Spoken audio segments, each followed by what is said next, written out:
Hi friends, তোমরা কেমন আছো? আশা করছি তোমরা সকলেই খুব ভালো আছো।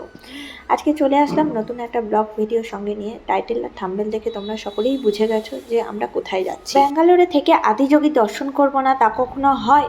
তাই বেরিয়ে পড়লাম আজকে আমাদের ডেস্টিনেশনের উদ্দেশ্যে। যেতে যেতে পথে একটা বড় গণেশ টেম্পেলও দেখতে পেলাম। মন্দিরটি বন্ধ থাকায় বাইরে থেকে প্রণাম করে এগিয়ে চললাম।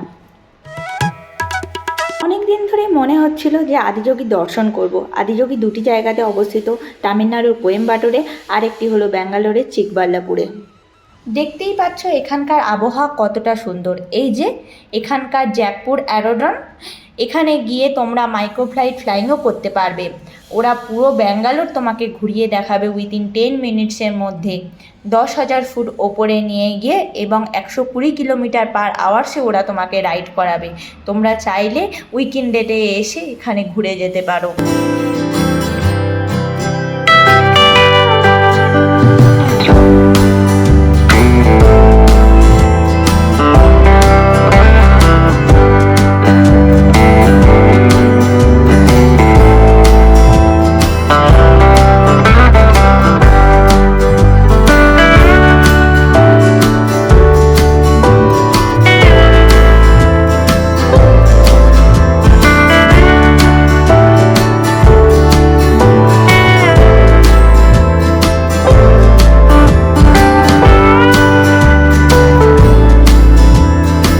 ঈশা ফাউন্ডেশনের পাহাড়ের শুরুতেই এই গেটটি যেন আমাদের ওয়েলকাম জানাচ্ছে।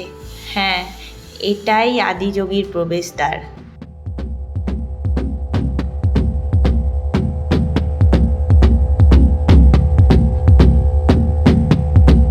এখান থেকে আমাদের 4 কিলোমিটার পর্যন্ত ভিতরে যেতে হবে। চলুন তাহলে যাওয়া যাক। চিকবাল্লাপুরে আবালাঘুরকি নামক একটি গ্রামের মধ্যে এটি অবস্থিত। এখানকার রাস্তাঘাট খুবই পরিষ্কার, কিন্তু লাস্ট ইয়ারে এতটাও ডেভেলপমেন্ট ছিল না। কিন্তু এখন ভক্তদের আগমনের জন্য রাস্তাঘাট অনেকটাই সুন্দর হয়ে গেছে।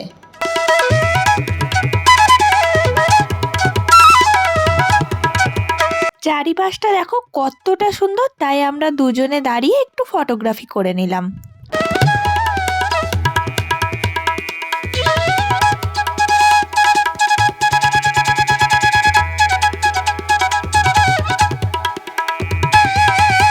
দূর থেকে যখন আদিযোগীর এই স্ট্যাচুটি দেখতে পেলাম তখন শরীরের মধ্যে যেন শিহরণ জাগলো। কি অপূর্ব মধুময় দৃশ্য।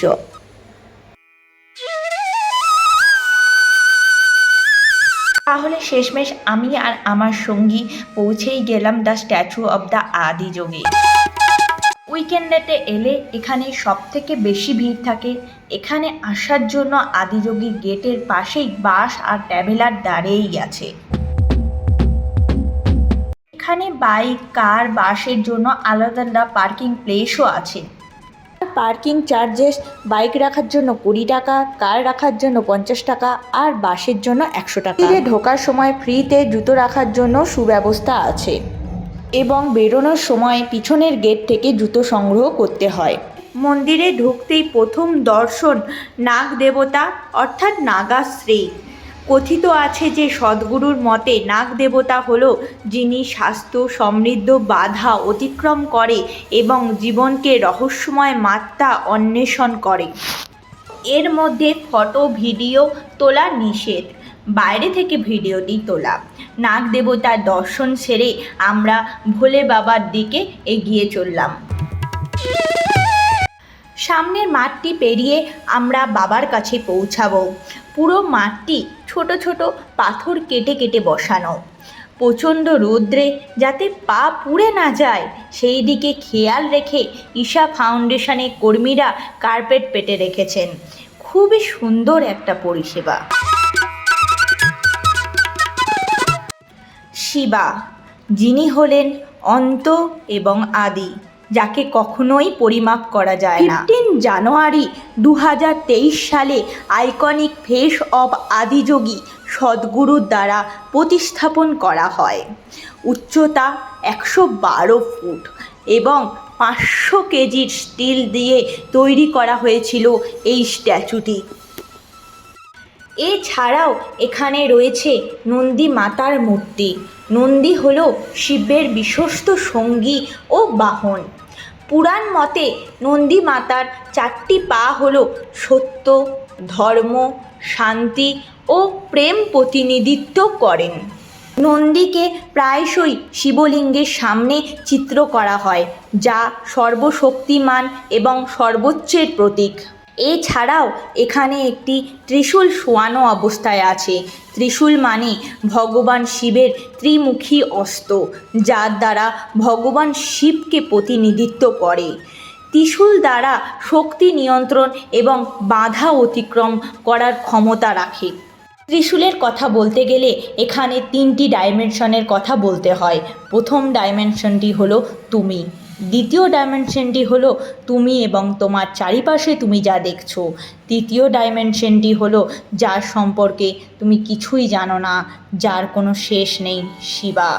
ওপরে উঠে আদিযোগীর এই বিশালাকার স্ট্যাচুর দিকেই তাকিয়ে রইলাম, আর পুরোটাই কিন্তু ত্রিশূল দিয়ে ঘেরা। আর রুদ্রাক্ষের মালাটি দেখো কতটা সুন্দর। এতদিন অনেক ইনস্টাগ্রামের রিল, ফেসবুক রিল দেখেছি, বাট এখন নিজের চোখে দেখে খুবই ভালো লাগছে। কথিত আছে যে এই ভোলেনাথ বাবাকে পুরোটি প্রদক্ষিণ করলে মনের ইচ্ছা পূর্ণ হয়, তাই আমরাও এটিকে প্রদক্ষিণ করছিলাম। দেখো উপর থেকে এই জায়গাটাকে কতটা সুন্দর দেখতে লাগছে। এখনো পর্যন্ত অনেক জায়গায় কনস্ট্রাকশনের কাজও চলছে।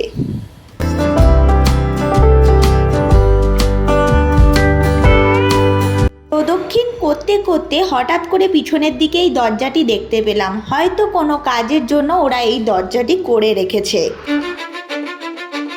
ভোলে বাবার একদম কাছেই একটি মন্দির দেখতে পাবেন, যেখানে একটি শিবলিঙ্গ আছে।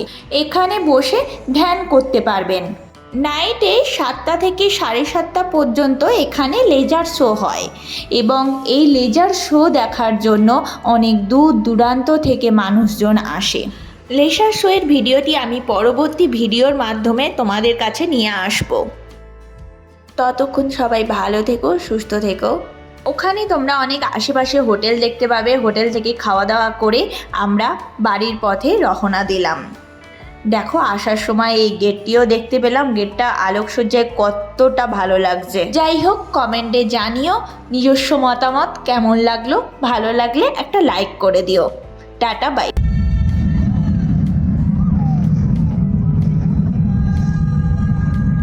15,000 years ago.